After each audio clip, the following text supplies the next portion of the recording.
Okay, everybody, we're back. Hello, lovely people.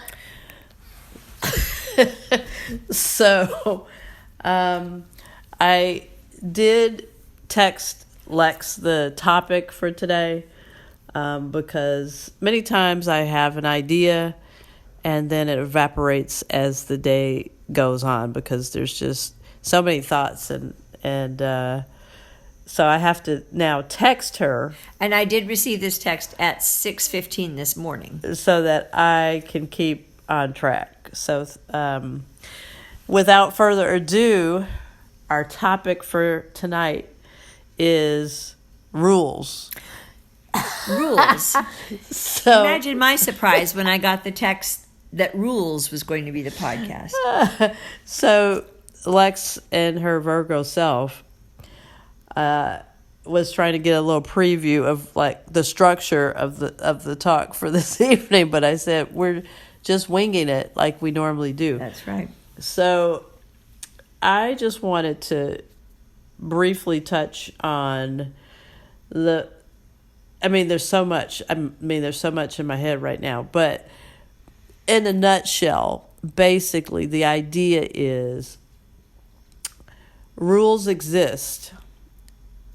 And they exist sometimes for a purpose. Sometimes they seem to just be there as sort of like something passed down that might have served a purpose at one time, but then now no longer serve a purpose. They've become outdated. And sometimes are actively not helpful. So, and I wanted to talk about a little bit about each of our relationships with rules.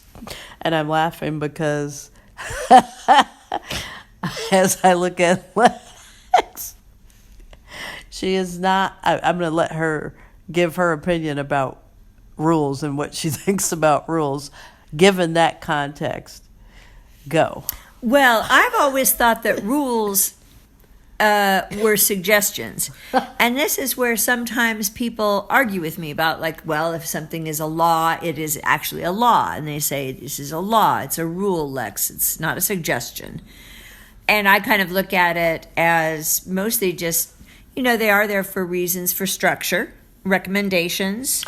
Like a speed limit. Like a speed limit or something, that it's recommended, that's, for safety or whatever. Can we just pause on that for a second? Because I don't know that that's a recommendation. I think that's actually like you will be right. penalized if you don't. Understandably, there are consequences if you don't follow the rules or the laws or the suggestions, the recommendations. I just don't happen to prefer the term rule. So you're a renegade. I find rule seems very rigid. So you're sort of like a renegade rebel.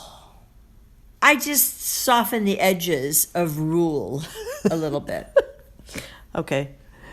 I think, but continue on to that thing, because you were talking about how it was a suggestion for the speed limit, where others might consider that to be more like a hard rule. Yeah, I guess I just don't really think of rules necessarily as literal rules.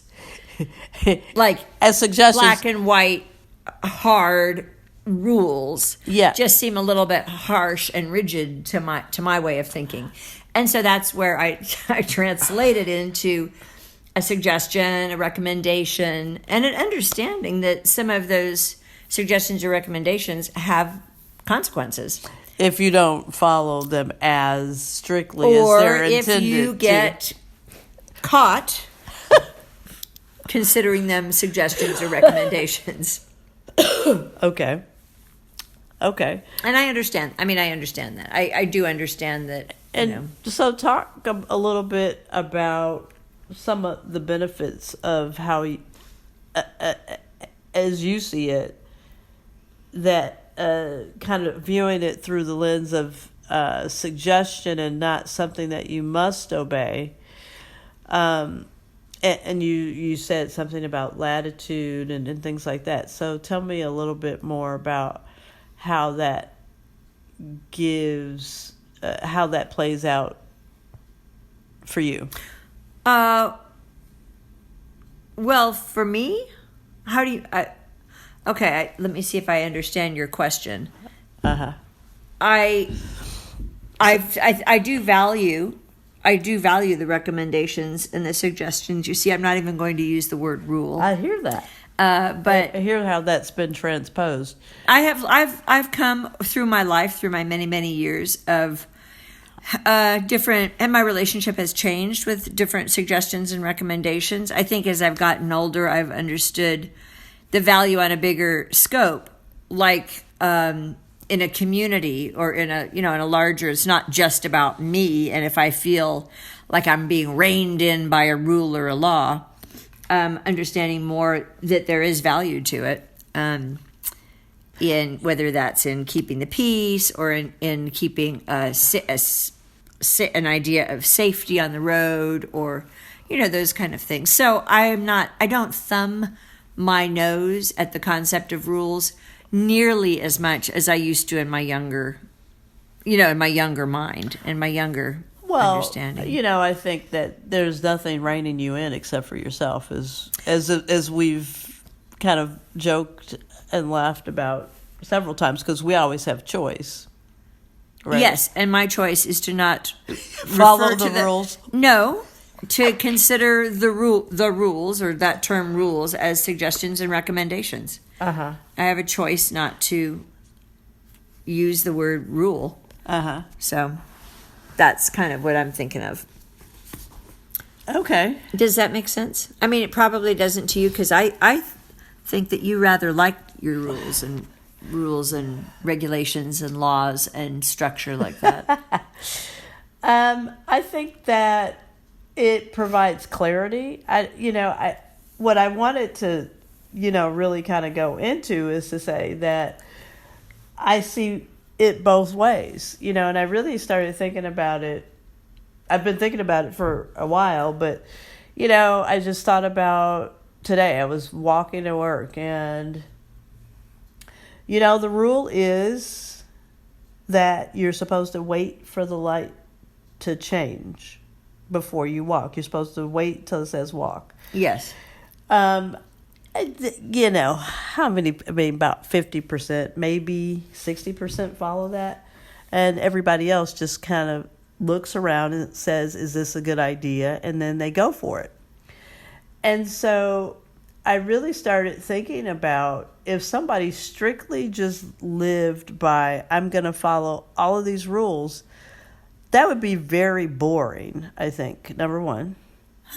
There would be no risk or adventure involved, and the dimension would be not multidimensional of an experience, of a life experience. And so I think that, especially now where I'm at in the journey in my life, I feel like everything that we're kind of taught and socialized to, and everything as we're growing up, is designed for, I think, safety, making sure you get to this certain point. But then you miss out on a lot of things. And so as you get older, you have to kind of unlearn those controls and parameters that were placed upon you to get you to adulthood. And you have to then kind of reemerge again and experience life without all of the things that you were taught as a kid. Well, I don't think you have to experience life without it. It's just modified, right? But what I mean is, you have to be able to let go of those things, and it's difficult because that's what you were raised with, right? So, and some of it could be, I think it's just difficult. So, rules, I think, are, you really have to examine them and ask yourself, well, does this make does this make sense, or are you just doing it because everybody else is doing it, or because you were told somehow that this is how you're supposed to be?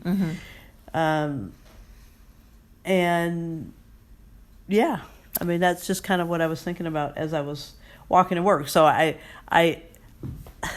the light did not tell me to walk, but I'm like, okay, it's like, You walked against the light? it was like 7. You walked when it was still a red hand? It was like 7:00 in the morning, and I was like, you know what? I'm gonna cross the street. So I waited till the car passed, and then I ran across the street, knowing that, You could have gotten a jaywalking ticket for that. no, I could have gotten hit. Well, yes, that too. But I mean, there are consequences to that. Yeah. But if you take a good risk, I mean, if you're like clearly looking to your right and your left, that's reasonable. That's maybe a reasonable risk to take that, to go, well, I know what the suggestion is, but I'm looking at the situation. I'm assessing that there are no moving cars. Yeah. I mean, yes, I think that's reasonable, but there'll always be another incident, because I'm right around the police area, and I think I may have told you this, but This is in Oakland? This is in Oakland. So I was like getting ready to cross the street, and the police officer was standing right on the corner, and I didn't have the light again. So I was like, get ready to go. It's like, well, you're not going to cross the street right now, are you? It's like, really? There's no cars. Really? And there happened to be a cop standing So right next to there you. we were, just standing there with nothing coming down the street. And that's when I thought, this is idiocy. But even the cop didn't cross. Correct. I can't believe you actually saw a cop standing. Well, and like so without a car around them. So I said to him, you're just standing there because I'm here, right? Because, obviously you have to set the example, right? And he basically said yes. And so this is where I'm kind of like, no. I think that we need to have the freedom to operate within the framework to say, okay, there's no cars coming, ain't nothing coming anytime soon. Yeah. Cross the flipping street, okay? So that is we got to the learn for the episode, and the learn for the episode for me is that just because it's written someplace that you're supposed to do this, question it. Mm-hmm. I agree. I mean, I've been questioning it for a lot of my life, but I do have to just add one little tidbit before we say goodbye. I'm kind of impressed that the cop was following the rule. And maybe he was only following the rule and not walking along the street because you were there and he is supposed to be upholding the rules. And so maybe if you both had looked at each other and decided to each put a foot off, you both would have walked across the street. But in the meantime, good for him for, because he is supposed to be enforcing the rules, right or wrong. And so, and there's a good chance that he wouldn't have written you a ticket if you had started walking. I wasn't concerned about if a ticket. If you had started walking, there's quite a chance that he would have continued walking with you across the street. Yeah, I wasn't concerned for a ticket. It was more that I wanted him not to look bad because, again, we were right in front of the police station and it had all these cars. So I don't want him to be like, or somebody seeing that and say, hey, how did you let this person cross? Blah, blah, blah, blah, blah. So anywho, it was less about the rules and more about wanting to, I don't know what. Consider them more like suggestions or recommendations. No, I think it was, I didn't want the poor officer to, lose his gig because somebody walked across the street against this suggestion. Da-da-da-da. So anywho. That was good. I think, did you have any more thoughts about rules? I think very seldom about rules. I mean, suggestions or recommendations. That doesn't surprise me. Okay. Well, on that note, I think we will bid you a good night, and we will check in with you next week. Good night, lovely listeners. Night, night.